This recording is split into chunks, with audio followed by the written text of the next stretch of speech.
Rata-rata ulama itu berpendapat bahwa asal mula Isra itu sebagai hiburan ya. Hiburan dari Tuhan ya, Allah nyukani pelipur larang gini ku saat Nabi ngalami dua kesusahan ya. Itu periode Mekah itu periode tersulit Nabi karena beliau itu sudah minoritas ya, kaum minoritas kecil, miskin, terus pendukungnya tidak ada. Satu-satunya yang menggaransi, yang menjamin Nabi tidak dibunuh itu karena beliau dilindungi oleh sinten pamanipun, gini sinten Abu Thalib. Dan termasuk lagi secara kasta sosial ekonomi beliau tinggi karena punya istri yang saudagar kaya. Gini ku Sayyidah Khadijah. Tapi ternyata orang yang selama ini benar-benar di belakang Nabi, baik secara materi maupun moral, sing entek-entekan berjuang, ternyata wafat. Khadijah Abu Thalib wafat. Terus dikenal tahun itu tahun Amul Husni, tahun kesusahan. Sudah gitu niki sing termasuk ilmiah. Sudah gitu secara ilmiah psikologis kejiwaan Nabi terguncang. Niki rungokno tenan niki ngaji nggih. Terguncang itu karena secara mitos nggih, keyakinane tiyang Arab niku pun kadung kedikte embek keyakinan yang ditanamkan ulama-ulama Yahudi dan Nasrani. Nggih, kula baleni malih nggih.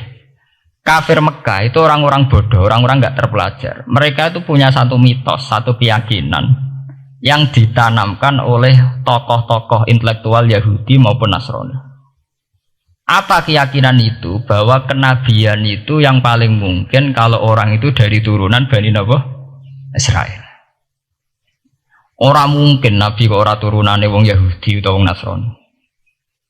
Sehingga ketika Nabi mendakwahkan diri sebagai Nabi, mereka bilang antakulu innama unzilal kitabu ala taifataini min qablina. Nak jenenge wahyu harus tidak jauh-jauh sangka turunan-turunan Yahudi. Sebab itu banyak cerita di Quran, cerita konsultasi tiang kafir Mekah pada tokoh-tokoh Yahudi. Setelah konsultasi ya disesatkan. Orang mungkin Nabi kok nemu ummiyin, mung bintu-bintu untuk napa? Wahyu. Padha-padha dadi nabi rak kita, orang Muhammad. Ini kalau cerita sejarah. Sehingga saat Nabi ngaku Nabi, niku kayak sudah jadi mitos. Nabi itu tidak boleh jauh-jauh dari Palestina. Karena Nabi Ibrahim orang Palestina, Nabi Isa orang Palestina, Yahya Zakaria juga orang Palestina. Nabi Musa juga orang Palestina. Semuanya itu tidak jauh-jauh dari komunitas Baitul Aqsa. Ini ku masjid Baitul Maqdis dan Baitul Muqaddas. Lah itu wong kafir pinter. Saking kepengen nyudutno Nabi Muhammad itu sampai Nabi mesti ning Palestina. Ya mesti roh cerita-ceritane Nabi ning Palestina. Lah kowe apa tau roh Palestina? Setelah kok detail-detail. Nah kowe pancen roh iku pintu masjid ning Palestina Baitul Aqsa jumlahe piro? Terus madepe ning ndi wae. Jadi bahwa Nabi ngeklaim diri sebagai Nabi yang bisa membaca malakutas samawati, baca alam-alam gaib. Niku dites nek iso tenan saiki aku takok jumlahe pintu Baitul Maqdis piro. Nah, niki peringatan kangge santri-santri bahwa semua nabi itu di luar dites fisik. Artinya zaman Nabi sholat ning masjid kayak teletong unta terus disiksa Abu Jahal itu hanya ujian-ujian fisik. Tapi di luar itu sebetulnya Nabi juga mengalami ujian-ujian intelektual. Ya kayak cerita-cerita di hadis Sahih, Nabi itu sering didatangi orang Yahudi ditanya, "Mat, saya punya 5 pertanyaan. Yang tahu itu hanya Nabi. Kalau kamu bisa jawab ya Nabi, kalau enggak ya tidak Nabi." Termasuk takokane, apa pertama yang dimakan ahli jannah saat masuk surga? Takokane aneh-aneh. Terus kenapa anak itu kok kadang mirip bapaknya, mirip ibunya? So takut aneh-aneh. Dan itu berlanjut terus sampai Nabi di periode Madinah. Nah sebab itu Nabi itu secara intelektual itu diasah Tuhan lewat proses Isra, di mana Nabi saat itu secara fasih bisa menjawab jumlah pintu Masjid Aqsa sekian. Perilaku Nabi Musa begini, wajahnya Nabi Musa begini, wajahnya Nabi Ibrahim begini. Sampai di hati-hati Sahih, Nabi bisa menjelaskan detail. Nabi Musa itu rambutnya kayak ini, wajahnya kayak ini, ada mutiwal. Itu detail sekali Nabi Sebab itu di sini diterangkan oleh Imam Suyuti, peristiwa Isra adalah peristiwa di mana Nabi berjumpa para sinten Nabi. Itu asal usulnya kenapa? Karena sudah kayak menjadi mitos, Nabi itu tidak boleh jauh-jauh dari tradisi Yahudi, tradisi Palestina. Paham ben sampean roh asal usulnya. Tapi kemudian asal usul itu sebetulnya hanya sementara, ya, hanya permainan politik. Ya, sampean ben roh sejarah, permainan politik, manipulasi politik. Sebetulnya Nabi itu ya tidak jauh-jauh dari beliau adalah keturunan Israel. Yo, Israel itu bukan menunjuk sebuah negara loh, sampean pun salah paham. Israel dalam bahasa Quran itu menunjuk auladi Yakub. Israel menjadi negara kan baru kemarin setelah diberi kemerdekaan Inggris, paham ya? Israel sebagai negara kan baru apa? Kemarin. Sehingga istilah Israel di Quran maupun di hadis adalah menunjuk auladi Yakub. So intinya di antara anak Nabi Yakub ono jenenge Yahuda. Yahuda di turunan-turunan itu mimbani Yahuda niku diarani bani napa? Israel. Ternyata setelah dirunut Nabi Muhammad itu ada beda jauh dengan keluarga Israel. Karena Nabi adalah turunannya Nabi sinten Ibrahim. Nabi Ibrahim niku gada putra kalih sing gada turunan gini ku Ishak kalian Ismail.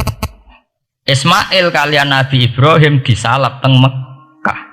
Ini ku sing disebut Quran inni askantu min dzurriyyati biwatin ghairi dzi sar'in inda baitikal muharram. Terus saking Nabi Ismail nurun-nurun ngantos Sayyid Adnan. Ya, mulane nak teng berjanji disebut wa adnanu bila raibin intadzabil ulumin nasabiyah ila dzabihi Ismail nisbatuhu wa muntama. Secara teori ilmu nasab Sayyid Adnan jelas-jelas wa adnanu bila raibin intadzabil ulumin nasabiyah ila dzabihi Ismail nisbatuhu wa muntama. Tapi yang menjadi masalah, yaitu tadi saya sudah bilang, seakan-akan Nabi Muhammad itu orang yang benar-benar berbeda dari dinasti itu, dari keturunan itu. Karena orang Yahudi, orang kafir Mekah di kepentingan menggagalkan kenabian Muhammad, sehingga dilecehno Muhammad bin Abi Kabsah. Oh Muhammad yang cilik di rumah tukang angan wedes. Jadi gue nak seneng kiai kan. Inna akramakum indawi atqakum. Cek Ben Karlan, cek Karmin pokoknya takwa ya kia. Ya, itu enak lagi gedeng kiai iku kan. Anake Karlan kok kakean tingkah. Jadi saya Mekah ya ngoten niku. Jadi nak muni Muhammad bin Abdullah bin Abdul Muthalib cek terhormat. Mereka adalah orang-orang bangsawan di seputar Quraisy. Nabi itu kastane Quraisy. Jadi kalau Muhammad bin Abdullah bin Abdul Muthalib cek ketok terhormat. Wong kafir pinter nang istilahna ora Muhammad bin Abdullah. Muhammad bin Abi Kabsah, mereka cilik Nabi tahu di rumah, cara kene ya Karlan yang penjuru desa. Mulane Nabi tahu angon wedhus, mereka tahu de bapak angkat sing tukang napa? Wedhus. Lah wong Mekah pinter, dididik wong Yahudi. Kena istilahnya aja Muhammad bin Abdullah bin Abdul Muthalib, iku cek kekerenan, terlalu napa? Keren. Jadi Muhammad bin Ibnu Abi Kabsah. Di wong nak seneng Pak Harto kan Soeharto jenderal besar. Nek sing gedeng wong kemusuk kan repot ya.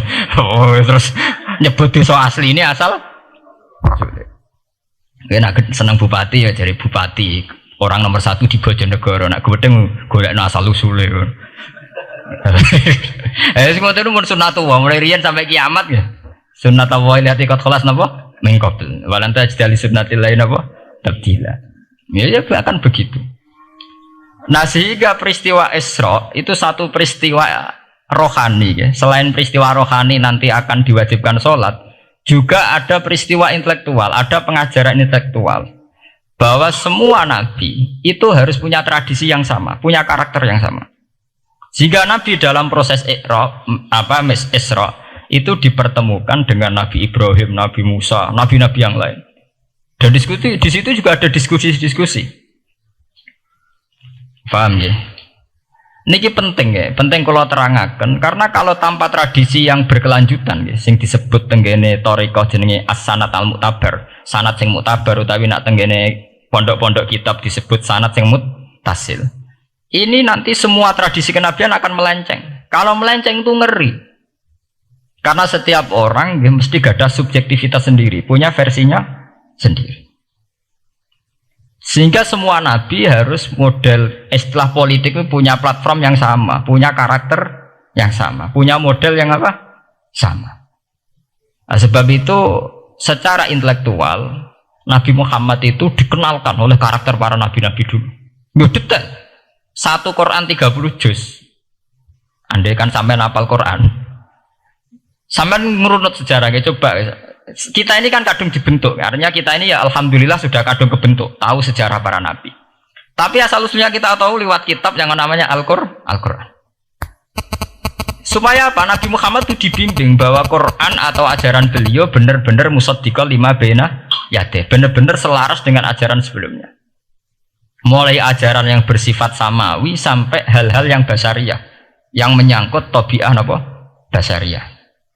Kalau contohnya ngeten, misalnya begini. Nabi Muhammad disejarahkan Nabi Ibrahim, beliau punya problem.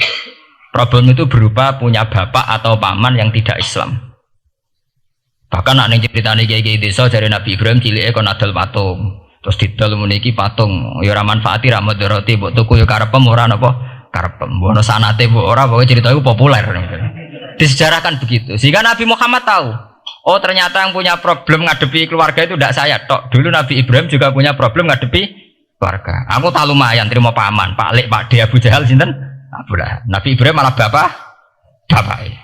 Dah gitu. Setelah itu juga diceritakan tentang Nabi Nuh, Nabi Lut, seorang nabi besar yang punya nasib sial, yaitu istrinya pengkhianat. Mereka jadi kiai di bojo judes itu tidak masalah. Mulai terima kiai di bojo judes biasa. Ya itu tadi Nabi Nuh, Nabi Lut itu lebih ngeri ketimbang itu di bojo apa? Bukan kebenaran. Kita kan paling dicoba bojo judes, kan ringan banget. Paling banter macam piring gelas itu murah banget ya. Begitu terus Nabi Musa juga gitu. Diceritakan Nabi Musa, beliau adalah seorang sosok Bani Israel yang temperamental. Ya basaria sekali. Saking temperamentalnya ketika tukaran ya jotos.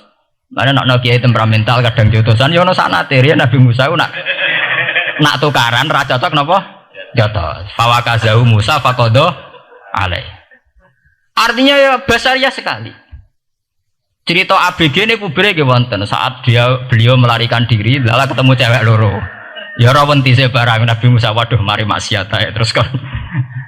Wadek aja mlaku ning ngarepku. Nah kena angin aku roh sikile mari nafsu. Aku nabi kok nafsu barang kan ra pantes. Nah ngono ke mlaku guriku. Ya basaria sekali itu sampai detail. Terus ketika itu terus disuaka politik oleh Nabi Syuaib. Sehingga menjadi tradisi bahwa semua nabi akan mengalami problem dengan kaumnya, kemudian disuaka politik oleh komunitas yang berbeda, yaitu komunitas Syuaib itu di luar pemerintahan Fir'aun. Sama seperti yang dialami Nabi Muhammad, komunitas Mekah itu menyiksa Nabi, bahkan mengimbargo sinten Nabi. Semua aliran dana, aliran ekonomi, akses dana, akses makanan itu ditutup di Mekah. Sehingga Nabi sampai dahar dedaunan, fisik bil jibalin apa Mekah. Tapi beliau diselamatkan oleh sahabat Ansor yang terpisah dari komunitas Ahlu Mekah. Itu mirip ceritanya Nabi Musa yang diselamatkan Nabi Syuaib yang terpisah total dari komunitas Fir'aun. Ini penting kalau ulang kembali sehingga karakter-karakter kenabian itu tidak rubah. Karakternya sama. Sehingga setelah kita mengenali karakter para nabi, kita mudah sekali mengenali nabi palsu. Paham ya? Mengenai kalau nabi palsu paling seneng musodek, ketara palsune. Lah sing repot sing ora ketara, mergo jenenge Ahmad. Ahmad Muhammad tak mirip. Mulane nek kowe jeneng supaya ora ngaku nabi jenengno Kartolo. Mergo nek Ahmad bin Gulam ora jenenge Ahmad. Ana terkenal nabi nek ora jenenge Muhammad utawa napa? Ahmad. Mulane Ahmad bin Gulam pas ngaku nabi pengaruhnya gede mergo mirip. Mulane kula wingi takoki mahasiswa Jogja, Gus cara jenengan jeneng Jawa mbek Arab apa iki? Nak trene akeh nabi palsu apik Jawa lah Kartolo. Karena secara kriteria kenabian ndak akan masuk. Nak anak jenenge Kartolo atau Karmin itu ndak akan masuk kriteria wong sing bakal dadi nabi. Lah nak jenenge Ahmad tak mirip-mirip nabi. Oh Ahmad Hulam bin Mirza wani ngaku nabi mergo jenenge Ahmad. Musaddiq ya mergo musaddiqal lima bena ya. Lah nak Kartolo, Karmin, Karlan agak ono. Mulane saiki sing jenenge Jawa kudu syukur. Akan terbebas dari mengaku napa? Nabi. Lho syukur kan gak akan salah. Di barokah sampean jeneng Jawa, orang-orang ngaku napa? Nabi. Selamat. Kudu syukur. Paham ya? Ndak apa-apa, itu harus dinikmati. Ya itu tadi ya, karena Nabi itu punya karakter yang sama, punya tradisi yang sama, yang mirip-mirip. Itu kenapa Quran berkali-kali menceritakan sisi-sisi kenabian Nabi di luar Nabi Muhammad. Karena biar karakter Nabi Muhammad terbentuk, ya, terbentuk dengan karakter Nabi sebelumnya. Tidak melenceng. Kemudian itu ditiru oleh ulama kita. Kita punya guru punya guru lagi, punya tradisi yang sama. Nak mulang kudu istiqomah, santri loro lah kudu diulang. Nah, sedadi kiai aja mripat ijo nak roh dhuwit. Wis pokoke dilatih. Nah, tapi dari kiai saiki orang mripat ijo, mripat abang. Mergo dhuwit saiki ku abang. Dhisik dhuwit paling gedhe rak 50.000 iku rak ijo. Lah saiki 100.000 abang. Dadi saiki nak nasihati nak roh dhuwit aja mripate abang. Mergo ijo wis gak akeh saiki. Paham napa? Kena akal-akalan ngoten njen repot. Tugare kula di santri dablek, nek di bojo aja moro tangan. Kula mboten moro tangan, kula saduk, moro sikil. Kena anekdot ngono rusak. Adu-adu ning bojone. Bojone loro, bareng bojone nguwak kok. Kowe jare rabi Pak ning jowo, bojom jare loro fitnah, Dik. Sing bener telu. Ayo kan repot. Ketemu cangkem elek rusak kabeh. Fitnah udah nak loro. Sing bener apa? Telu. Lah sakniki mun politik ngoten enggak, saya sebagai pejabat tidak pernah mengkorupsi 1 sen pun uang rakyat. Wong edan tapi ya korupsi ya sak sen. Ngomong ra waras tapi ya korupsi napa? Sak sen. Ngono miliaran tok korupsi napa? Sak sen. Ya mesti ae. Ayo, jadi zaman akhir itu kayak zaman dhisik, kayak Abu Nawas kabeh. Jadi apa-apa niku mun mboten karu-karuan. Mon ya. Wah itu permainan kata begitu niki kula penting kula terangaken nggih. Saya sebagai ahlul Quran, orang yang banyak baca Quran nggih. Itu kita akan tahu betul betapa parahnya nggih atau akibat negatifnya dari permainan kata itu. Dan itu dilegalkan Quran, disahkan Quran dalam beberapa ayat.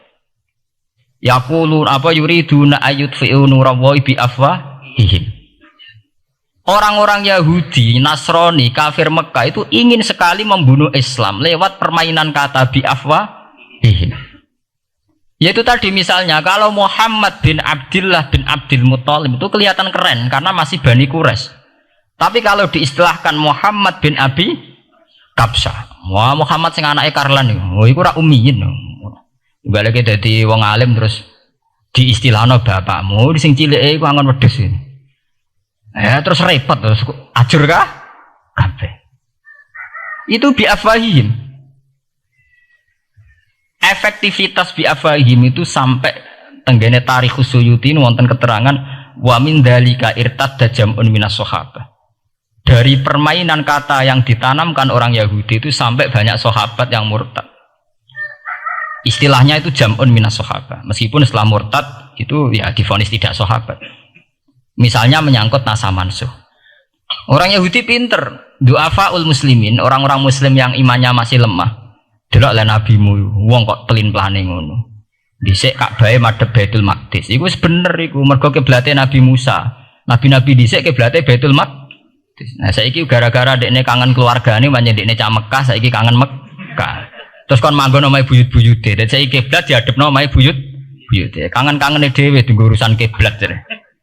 Jadi pas Nabi itu masih di Medina. 16 bulan Nabi salatnya madhep Baitul Maqdis. Suatu saat tok wahyu falanu walliyana kiblatan tarduha. Fawalli wajhaka satral Masjidil Haram. Sakniki kan madhep teng Mekah. Sajane ki normal saja. Artinya normal ya normal. Tapi orang Yahudi memanipulasi bahwa itu fakta bahwa Muhammad itu memimpin agama dengan cara tradisinya sendiri. Mergo dekne kangen keluargane ra iso muleh. Terus salat madhep daerah dhewe, nggo pelipur lar. Ya jare sahabat sing duafal muslimin diangen-angen ya iya. Dan ini kalau peringatan tentang santri-santri ya. Sebab itu kalau sampai jadi kiai itu santri harus punya wawasan intelektual yang luas.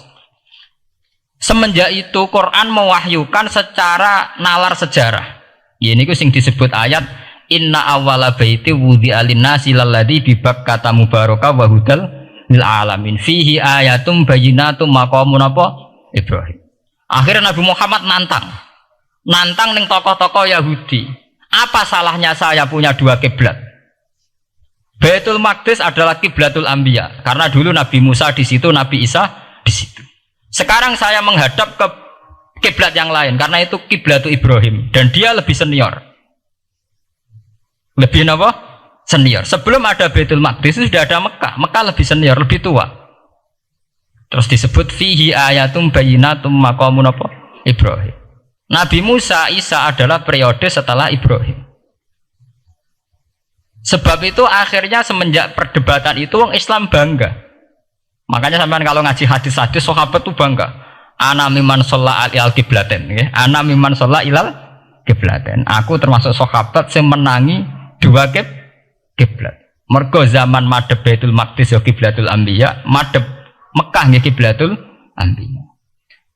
Artinya apa? Perdebatan ini dimenangkan oleh Nabi Muhammad bukan karena mitos atau kultus atau taklid buta, tapi memang secara sejarah kiblat tertua adalah Mekah. Ini disebut inna awala baiti wudi'a lin-nasi lalladzi napa bi Bakkata mubarakah wa hudalil alamin fihi ayatum bayyinatum maqamun apa Ibrahim. Artinya Quran tidak pakai teori mitos. Pokoknya Nabi ini saiki aku ya terserah aku, itu tidak begitu. Paham ya? Tapi diterangkan secara kesejarahan bahwa asal usul Mekah jadi kiblat itu rasional sekali. Bukan karena Nabi orang Mekah mboten, memang dulu-dulunya Nabi Ibrahim berkiblat di situ. Jika Quran jawab inna awwala baiti wudi'a lin-nasi lalladzi bi Bakkata mubarakah wa hudal lil alamin. Terus kalau bolak-balik masalah Isra ya. Niku masalah-masalah yang selain pelipul rara itu ada petualangan intelektual, petualangan ilmiah, di mana Nabi Muhammad diperkenalkan oleh Allah, ya, diperkenalkan watak para nabi, pilihan hidup para nabi, bahkan tradisi-tradisi para nabi. Sehingga mangke teng hadis sahih wonten keterangan saat Nabi nyancang atau menambatkan khimar atau buruk itu ya di batu yang dulu dipakai para nabi untuk nyancang nopo khimar. Jadi tradisi itu dimulai dari barang-barang sepele. Carane nyancang buruk we nabi mirip sama dengan nabi-nabi yang apa dulu. Terus memulainya Mi'raj juga sama dengan nabi-nabi dulu. Bon niku sing secara ilmiah tarikhiyah. Sakniki sing menyangkut akidah firqah fil Islam. Nah niki kula terangno. Menurut ahli sunnah, orang yang mengingkari Isra itu kafir. Ya kafir karena dzikra fil Quran, nggih. Isra itu dzikra fil Quran. Makanya tadi saya jarang sekali pakai bahasa Mi'raj. Ya, tapi nak teng Indonesia kadung menang merjep peristiwa Isra dan apa? Mi'raj. Pokoknya bahasa kadung salah, kadung menangan ya menangan. Wis kadung istilah Isra dan apa? Mi'raj. Sebetulnya yang disepakati ulama itu hanya Isra. Artinya yang memungkiri Isra itu kafir karena dzikra fil Quran. Lah kemudian Mi'raj menurut keyakinan ahli sunnah itu terjadi. Setelah terjadi itu masalahnya biruhi wa jasadihi jami'an ma'an atau biruhi faqat. Nah, kemudian menjadi firqah-firqah yang macam-macam. Ada yang meyakini biruhi wa jasadi, ada yang meyakini biruhi napa faqat. Sampeyan kalau ngaji Al-Kawakibul Lama'ah karangannya Mbah Fadl atau kitab-kitab panduan ahli sunnah yang disahkan oleh NU. NU dulu pas musyawarah besar di Jemang yang dipakai panduan itu dulu yang disahkan itu Al-Kawakibul Lama'ah yang dikarang Mbah Fadl. Itu memang kita termasuk ngikuti yang biruhi wajah sedi. Tapi sebetulnya dalam kelompok yang biruhi fakot itu ada orang keren di dalam dunia ilmiah. Ini termasuk Aisyah meyakini biruhi fakot. Ya, tapi itu sudah masalah-masalah kemudian berkembang menjadi di luar masalah firqah terus menjadi masalah said, masalah pengetahuan. Kalau masalah pengetahuan tentu kita ini terus masalah kan artinya masalah itu Kalau iman diukur dengan akal ya kadang tidak sambung. Wah itu mokal. Orang dengan kecepatan sekian pasti hancur. Dan agama ukur dengan akal terus ya repot. Wong dipendem jadi dibualung ya dibualung, dibakas tangi bareng. Jadi sing disoal ora mek rotok kabeh napa? Disoal. Manjen masalah manusa iku masalah-masalah sing ya begitu. Oke. Mbon niku mboten penting. Nah, itu terus kemudian menjadi firqah. Terus kemudian ada hadis-hadis yang menerangkan proses Nabi dialek dengan para nabi.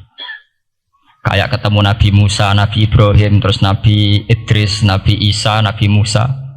Itu terus diterangkan di hadis-hadis sahih. Ini kalau balik tentang keterangan wau, sebetulnya pertemuan-pertemuan ini itu dimaksudkan Nabi biar punya tradisi yang sama dengan nabi-nabi sebelumnya. Karena ini penting ya. Sama nek sira rasane dadi kiai. Niku kroso banget. Misalnya kita akan dididik ala pesantren misalnya. Kita punya kiai-kiai yang punya tradisi. Misalnya nak rawong nakal, wong minum, astagfirullahaladzim, wong kok ngono kan gitu. Ya hanya begitu. Sehingga wis kaya identik angger kiai NU atau amalia NU iku rawani naboki wong sing nyabu. Ya rawani nyadui wong sing lagi minum. Kemudian itu dianggap satu kekurangan atau apa, walhasil kemudian lahir kayak FPI, orang yang tidak menerima metode itu. Tapi sudah kayak ada janjian tuh begitu, kiai paling anti kemungkaran lah itu. Masa kiai paling kerengo sapa mbok terkenal kerengo. Mereka tidak punya catatan repot bahwa mereka pernah jotosi wong minum. Masih sing sering jotosi santri lah, itu tetap ora tahu terkenal jotosi napa? Wong sing mabuk, wong sing minum. Itu sudah kayak tradisi. Dulu zaman Basim Asari Jombang terkenal hijau be abang, yang wabang ya abangan tenan, sing hijau. Tapi tidak ada catatan sejarah kiai jotosan be pemabuk. Ya memang kayak kita sudah punya tradisi nak roh kemungkaran itu menang kalah itu lewat proses bil hikmati wal mau'izatil hasanah. Kita ini kayak punya tradisi nak roh kemungkaran milih model Nabi wa mahdi qaumi fa innahum la ya'lam. Itu ya kayak ada janjian begitu. Meskipun kita sebagai orang alim ya tahu nahi mungkar itu wajib, nahi mungkar itu begini-begini, tapi ya praktek kita tidak pernah begitu.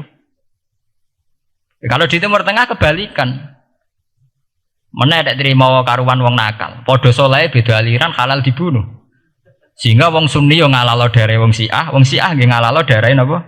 Wong Sunni. Ya sudah kayak tradisi. Sampai nak mau kitab fikih khas Arab, mau biasa muni. Wong ngene iku muhaddarun damu. Padahal ya wong soleh, wong Islam di mazhab apa wis disebut apa? Damu. Sehingga kita itu tadi, kita punya tradisi. Saya tuh kalau sedang tahajud, matehai para wali-wali songo atau apa, itu yang terpikir di saya itu hanya satu.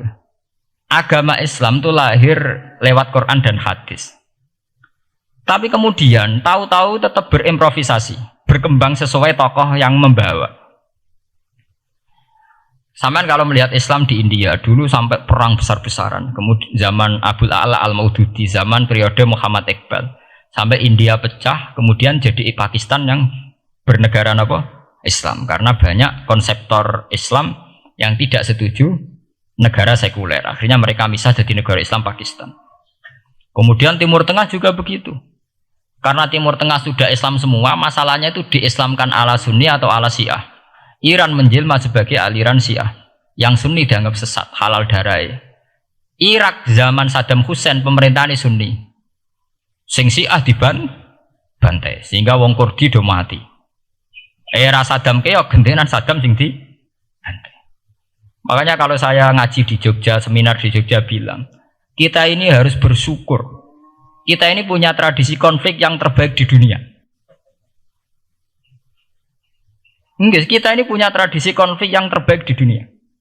Sampai nak Isra Ikhwanil Muslimin teng Mesir, Badan Intelijen Nasional atau Badan Stabilitas Nasional, Bakor Setanas atau itu harus terima kasih sama tradisi tokoh-tokoh Islam di Indonesia. Lepas dari kita setuju tidak setuju itu terserah, tapi kita punya tradisi konflik yang paling baik di dunia. Kurang bencinya Gus Dur sama FPI atau FPI sama Gus Dur, paling mereka ya adu statement di depan wartawan. Itu bagus sekali. Cara nang Arab wis tembak-tembakan. Kita punya sejarah. Secara pesantren saya itu punya sejarah panjang. Zaman Mbah Imam beda dengan Mbah Zubair, zaman Kiai Memun beda dengan Kiai yang lain. Paling adu statement saat ada tamu itu paling bagus. Kita punya tradisi konflik paling bagus di dunia. Kayak apa mangkalnya orang NU saat Gus Dur diimpis, dipecat. Tapi habis itu ya sering seminar ketemu Amin Rais. Ya mereka adu polemik, ini tidak konstitusional, ini apa. Gus Dur nggak jurus dekret.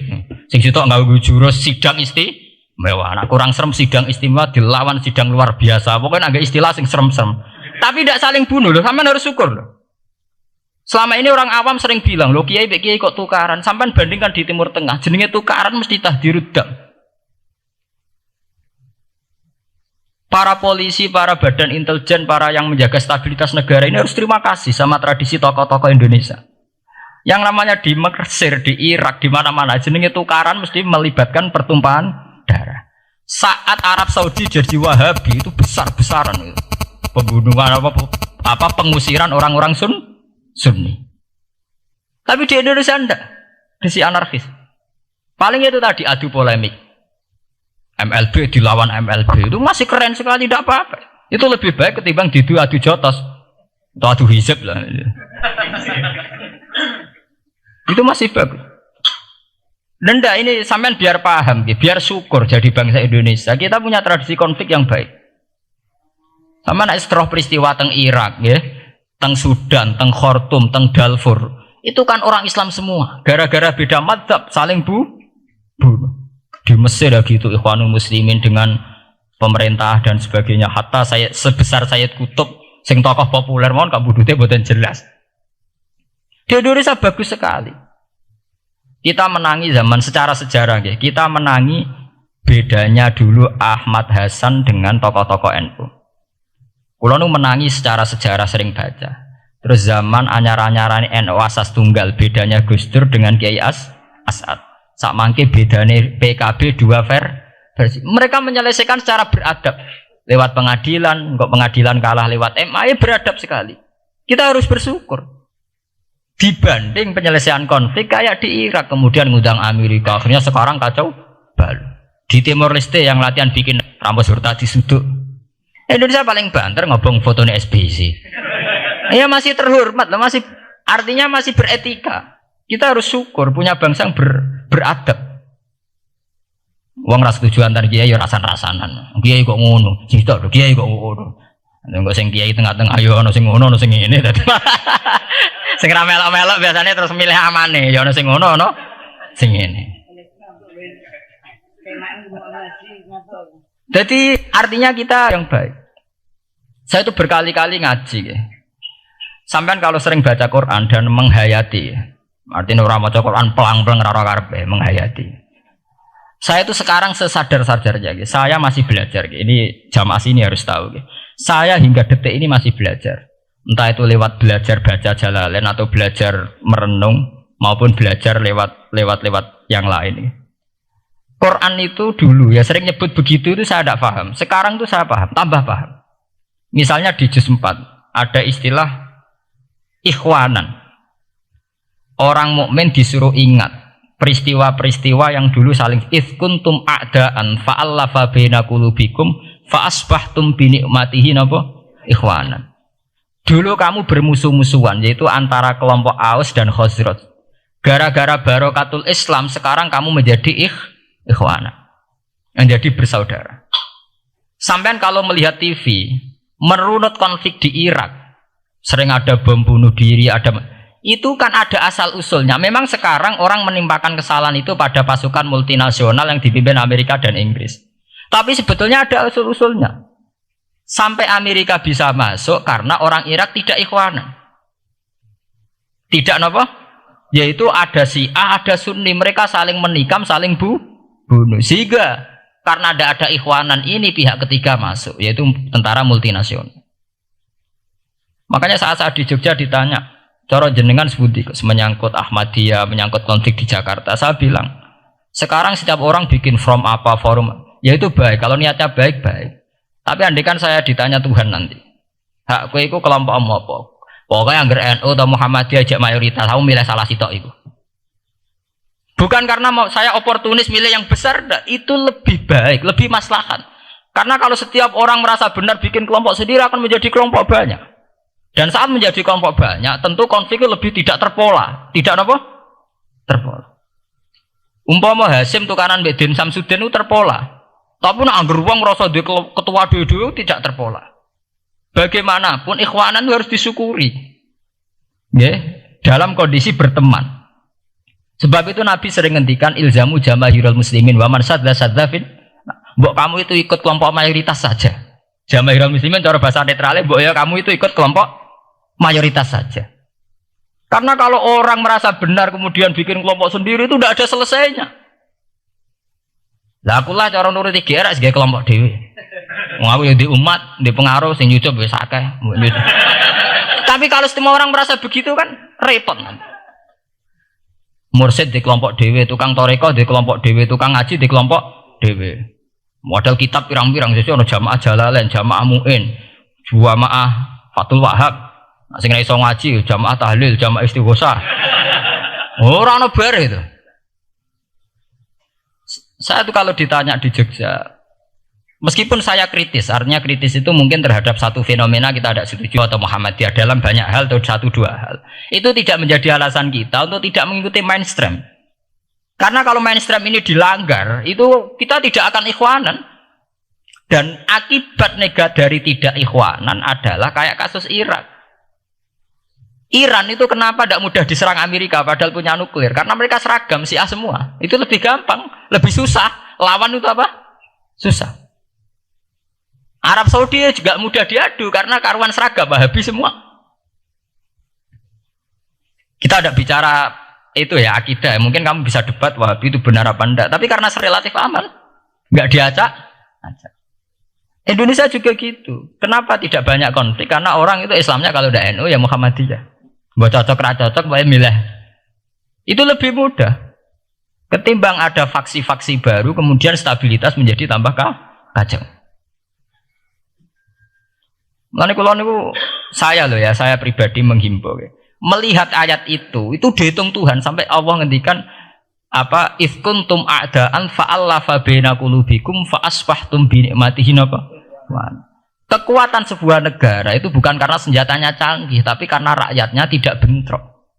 Ya bayangkan kayak Indonesia. Andai kan Jawa itu mayoritas Islam. Kemudian mereka ingin mendirikan negara Islam.